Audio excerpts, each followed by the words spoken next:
Come with me if you want a review. Today on Outside the Box Reviews, we are taking a look at the NECA Terminator 2 Judgment Day Wave 1, and this is the T-800 Pescadero Escape figure. Over the course of Outside the Box Reviews, I have reviewed quite a few NECA Terminator figures, but I've only really done them as I've gotten new figures in. I've never gone back and reviewed the earlier waves with the exception of the Man or Machine figure that I reviewed like randomly back a while ago.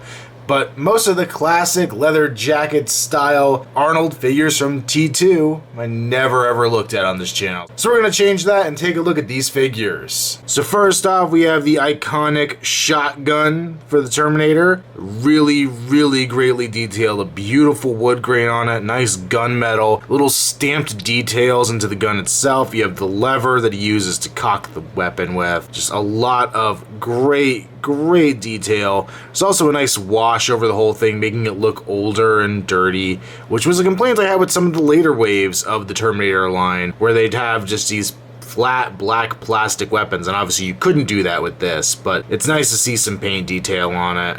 Very well done. And the best part is the figure can hold it in both iconic poses. You can have him holding it with both hands, as you saw in the opening of this review, or as I always associate with the Terminator, you can just have it in the one hand ready to blow somebody's face off. It's the only weapon this guy comes with, but it's the most iconic Terminator 2 weapon, I think, of all of them. I would almost have liked at some point across the lines to have gotten one of these shotguns with the cocking mechanism pulled forward so you could actually simulate him chambering the next round in the gun. Not a big deal, but since it is very iconic, him flipping the gun and just reloading it in general, it would have been kind of a cool touch, but nothing sorely missed. Now, being the first wave, I feel like the paint apps on these figures aren't quite up to the quality of some of the later releases. Though some of the later releases were sloppy too, and this isn't really sloppy, I just feel like the flesh tones and the colors aren't quite as good as they got later on. But we do have a very nice likeness to Arnold. He has the sunglasses on, very iconic, but a great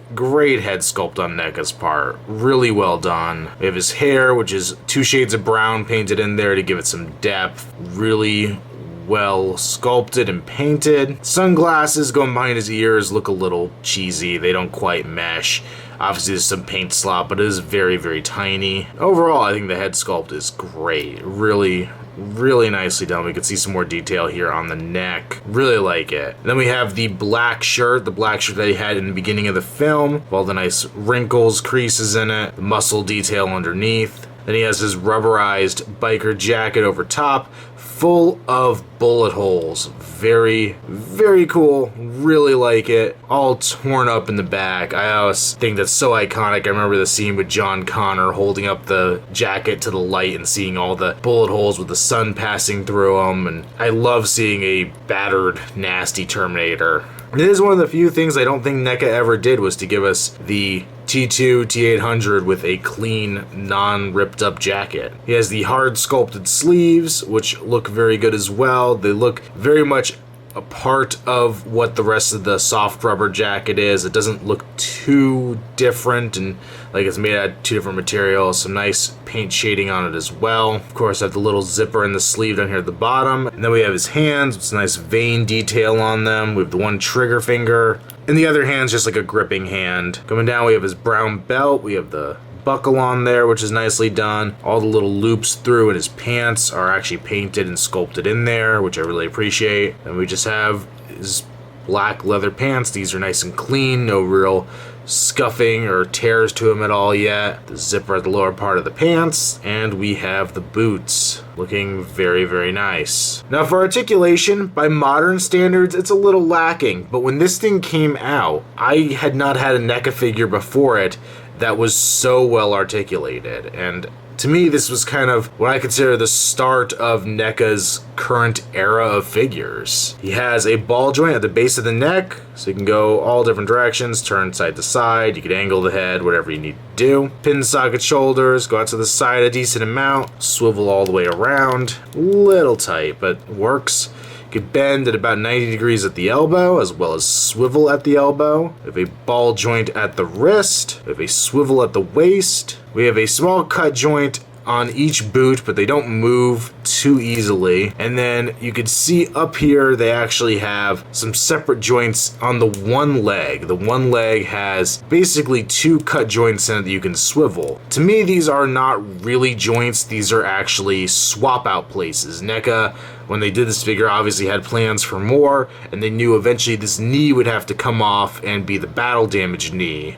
So this is a separate piece that could theoretically be interchanged very easily, and it gives us some not so useful articulation in the process. And overall, I think this is a great figure to kick off the Terminator line. This thing got me hooked on all the figures in this line, got me collecting them. Terminator 2, still my all-time favorite movie, has been for as long as I can remember. And back in the day when I heard that NECA was going to be doing these figures, I was excited and a little disappointed. At that point, I had a lot of Mezco and I had some NECA in my collection. It was still pretty early on in this version of my collection, and I knew the NECA figures were never quite as articulated as the Mezco ones. They were more like statues, and I was a little bummed out about that. But I was actually on a road trip. I found these guys at an FYE fairly far from home, and picked them up and realized that I had something pretty cool in this figure. So this guy gets a very high recommend. What more can I say about it? I really